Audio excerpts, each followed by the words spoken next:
இந்த நாளிலும் மத்தேயு சுவிசேஷம் 7ஆம் அதிகாரம் 13ஆம் 14ஆம் வசனத்தில் கர்த்தராகிய இயேசு கிறிஸ்து இவ்விதமாக கூறுகிறார். இடுக்கமான வாசல் வழியாய் உட்பிரவேசியுங்கள்.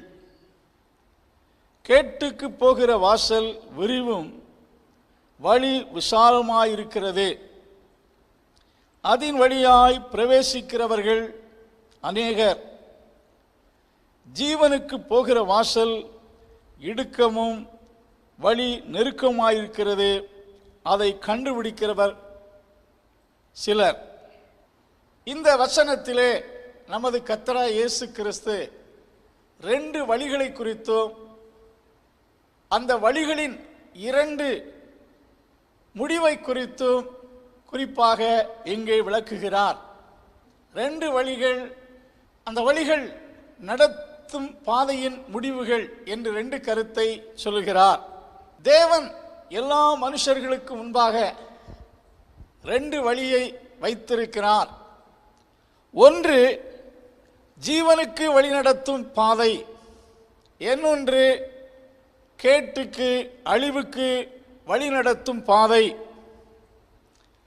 உபாகம புஸ்தகம் 30ஆம் அதிகாரத்தை 15ஆம் வசனத்தை நீங்கள் வாசித்து பார்ப்பீர்கள் என்றால், இதோ ஜீவனையும் நன்மையையும் மரணத்தையும் தீமையும் உனக்கு முன்னே வைத்தேன் என்று குறிப்பிடுகிறார்.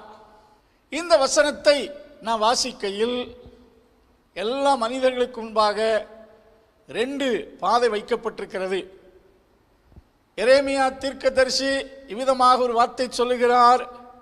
வழிகளிலே நின்று பூர்வீக வழி எது என்று கேட்டு நல்ல வழி எது என்று விசாரித்து அதிலே நடவுங்கள், அப்பொழுது உங்கள் ஆத்துமாவுக்கு இளைப்பாறுதல் கிடைக்கும் என்று குறிப்பிடுகிறார்.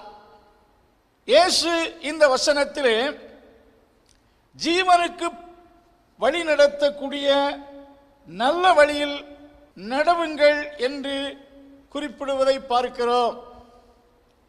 அந்த வழிகளை குறித்து விவரிக்கும் போது ஜீவனுக்கு போகக்கூடிய வழியை குறித்து சொல்லுகிறார். இடுக்கமான வாசல், நெருக்கமான வழி, அதை கண்டுபிடித்து அதன் வழியாக நடக்கிறவர்கள் சிலர் என்று இயேசு குறிப்பிடுவதை பார்க்கிறோம். மற்றொரு வழி விரிவும் விசாலமான பாதை, அது கேட்டுக்கு வழி நடத்தும் பாதை. அதன் முடிவு அழிவு என்று சொல்லப்பட்டிருக்கிறது. நீதிமொழிகளின் புஸ்தகத்தில் ஒரு வசனம் உண்டு. மனிதனுக்கு செம்மையாய் தோன்றுகின்ற வழியும் உண்டு, அதன் முடிவோ மரண வழி. நம்முடைய பார்வைக்கு ஒரு வழி செம்மையாய் தெரியலாம், பட் அந்த வழி எங்கே நம்மை வழி நடத்துகிறது என்று விசாரித்து நாம் செல்ல வேண்டும். செம்மையாய் தோன்றலாம், விசாலமாய் தெரியலாம், எந்த ரெஸ்ட்ரிக்ஷன் இல்லாத விசாலமான ஒரு பாதை போல் இருக்கலாம். பட் அந்த வழி ஒரு மனிதனை எங்கே வழி நடத்துகிறது என்று தெரிந்து கொள்வது அவசியமாயிருக்கிறது. இயேசு குறிப்பிடுகிறார், ஜீவனுக்கு வழி நடத்தக்கூடிய பாதையில் நீங்கள் செல்லுங்கள். அது இடுக்கமானதாக இருந்தாலும் நெருக்கமானதாக இருந்தாலும் அதில் செல்லுங்கள் என்று ஆண்டவர் குறிப்பிடுவதை பார்க்கிறோம்.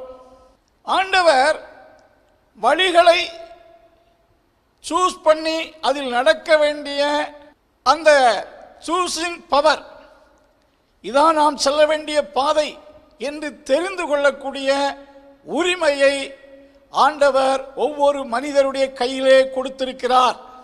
மிருகங்களை பார்க்கிலும் பறவைகளை பார்க்கிலும் மனிதனுக்கு விசேஷித்த அறிவை கொடுத்திருக்கிறார். இது நல்லது, இது கெட்டது என்று மனிதனால் தெரிந்து கொள்ள முடியும். மனிதன் தெரிந்து கொள்ளக்கூடிய அந்த உரிமையை மனிதனிடத்திலே கொடுத்திருக்கிறார். இந்த வசனத்திலே முதல் சொல்லக்கூடிய ஜீவனுக்கு போகிற வாசல், the way to heaven. ஜீவனுக்கு, ஜீவன் என்றால் ஒரு லைஃப், நித்திய வாழ்வுக்கு நடத்தக்கூடிய பாதை என்று சொல்லுகிறார். அந்த பாதையை கண்டுபிடிக்கிறவர்கள் சிலர். அதை தேடிதான் கண்டுபிடிக்க வேண்டும்.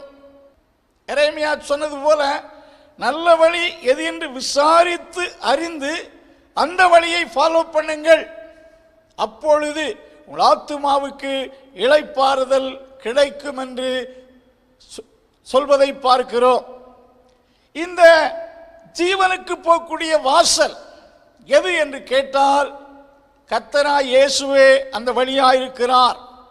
யோவான் சுவிசேஷம் 14ஆம் அதிகாரம் 6ஆம் வசனத்தை நீங்கள் வாசித்து பார்ப்பீர்கள் என்றால், நானே வழியும் சத்தியமும் ஜீவனுமாயிருக்கிறேன். ஐ ஆம் த வே டு ஹெவன்.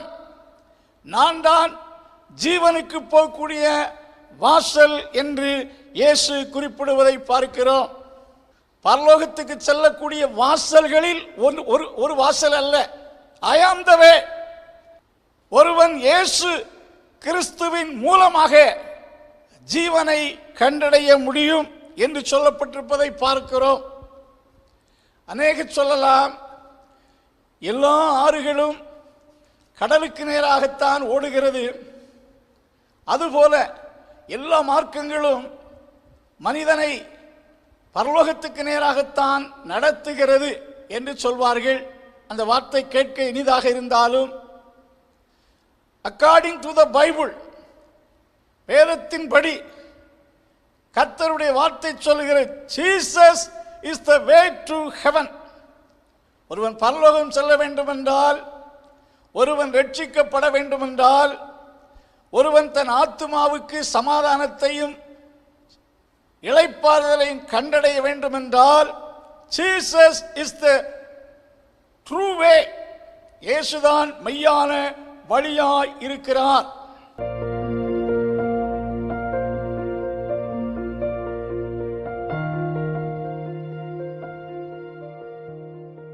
அன்பின் கர்த்தாவே, இந்த வார்த்தையை கேட்ட உமது பிள்ளைகள் அனைவரையும் ஆசீர்வதியும்.